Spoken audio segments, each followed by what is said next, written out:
এই ভিডিও থেকে শুরু হচ্ছে লিঙ্গুইস্টিক মাস্টার ক্লাস, যেখানে 20 থেকে 22টা ভিডিও থাকবে যা তোমার থার্ড ইয়ারের পুরো সিলেবাস কভার করে ফেলবে। এবং আমি বিশ্বাস করি যে এই মাস্টার ক্লাস জয়েন করার পর লিঙ্গুইস্টিক সম্পর্কে তোমার আর কোনো ডাউট থাকবে না। তবে তোমাকে একটা কথা মনে রাখতে হবে যে অবশ্যই তোমাকে সিরিয়াল মেনটেন করে এই ভিডিওগুলো দেখতে হবে।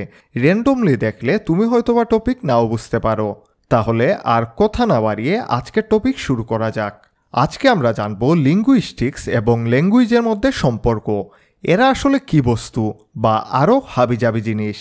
লিঙ্গুইস্টিক্স হলো একটি ভাষার সায়েন্টিফিক স্টাডি, যেখানে একটি ভাষা কিভাবে এলো, কিভাবে তা কাজ করে, এর উপাদান কি এসবের ব্যাখ্যাই লিঙ্গুইস্টিক দিয়ে থাকে।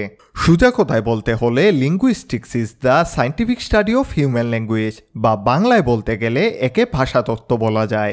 লিঙ্গুইস্টিক্স নিয়ে আমরা এর পরের ভিডিওতে বিস্তারিত জানব, তবে এখনকার মতো আমাদের ফোকাস নিয়ে যেতে হবে ল্যাঙ্গুয়েজের দিকে। আফটার অল এই ল্যাঙ্গুয়েজের উপরেই লিঙ্গুইস্টিক্স ডিপেন্ড করে, এবং আমার মনে হয় 2026-এর পরীক্ষায় এখান থেকে একটা প্রশ্ন থাকবেই। ল্যাঙ্গুয়েজ বা ভাষা হলো যেখানে শব্দের ব্যবহার বা নানান চিহ্ন যা ব্যাকরণ দ্বারা নির্মিত এবং মানুষ দ্বারা নিয়ন্ত্রিত। অর্থাৎ language is a system of communication using words or symbols structured by grammar and understood by a group of people. এখন আমরা জানব ল্যাঙ্গুয়েজ বা ভাষার কিছু কোয়ালিটি। ফার্স্টলি, আরবিট্রারিনেস, অর্থাৎ ভাষা চলে তার আপন নিয়মে, নিজস্ব ইচ্ছায়। আরবিট্রারিনেস দ্বারা এখানে বোঝানো হচ্ছে উচ্চারিত শব্দ এবং তার অর্থের মধ্যে কোনো স্বাভাবিক সংযোগ নেই।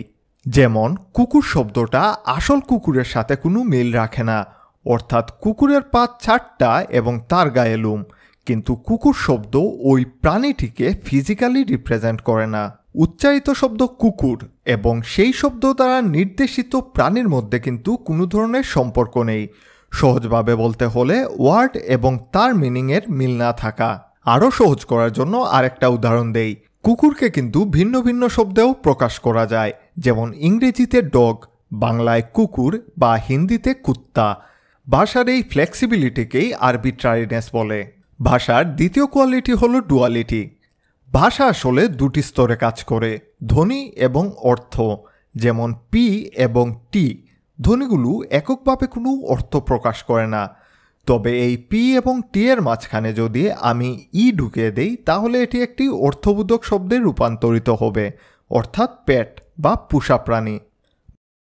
ভাষার আরেকটি কোয়ালিটি হলো ডিসপ্লেসমেন্ট, অর্থাৎ তুমি বা আমি ইচ্ছা করলেই 2 বছরের আগের ঘটনা বলতে পারি বা 2 বছর পরে কি হওয়ার সম্ভাবনা আছে তাও বলতে পারি। অর্থাৎ অতীত, বর্তমান বা ভবিষ্যৎ নিয়ে কথা বলতে পারাই হলো ডিসপ্লেসমেন্ট। Fourthly, cultural transmission. ভাষা কিন্তু কেউ মায়ের পেট থেকে শিখে আসে না।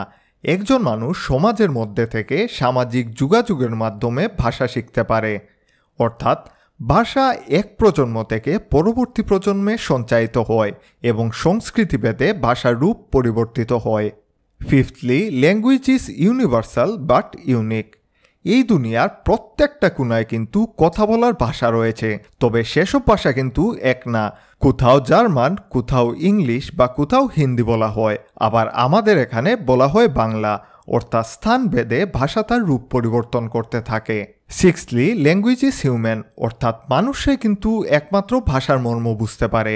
অন্য কোন প্রাণীদের মধ্যে কোনো অর্থবোধক ভাষা নেই। ভাষার ব্যবহার একমাত্র সমাজের মধ্যেই। আচ্ছা, শেষ করার আগে আমি একটি কথা বলতে চাই। কথাটা হলো, আমি ফেসবুকে একটি গ্রুপ খুলেছি যেখানে পরীক্ষার আগে সাজেশন দেওয়া হবে, যা থেকে তুমি 90% কমন এক্সপেক্ট করতে পারো, এবং এই কমিউনিটি থেকে তুমি বিভিন্নভাবে সুযোগ সুবিধাও নিতে পারবে। জয়েন করতে হলে ডেসক্রিপশন বক্সে লিঙ্ক দেওয়া থাকবে।